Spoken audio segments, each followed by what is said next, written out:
సురేష్ కాకర్ల అనే నేను శాసనసభ సభ్యునిగా ఎన్నికైనందున శాసనం ద్వారా నిర్మితమైన భారత రాజ్యాంగం పట్ల నిజమైన విశ్వాసం, విధేయత చూపుతానని, భారతదేశ సార్వభౌమాధికారాన్ని, సమగ్రతను కాపాడుతానని, నేను స్వీకరించబోయే కర్తవ్యాన్ని శ్రద్ధాశక్తులతో నిర్వహిస్తానని దైవసాక్షిగా ప్రమాణం చేస్తున్నాను.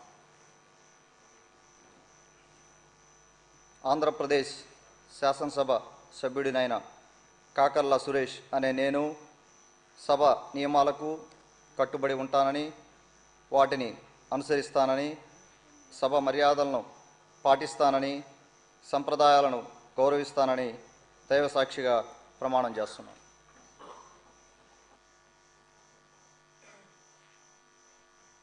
శ్రీ సూర్యనాగ సన్యాసిరాజు కలిదిండి.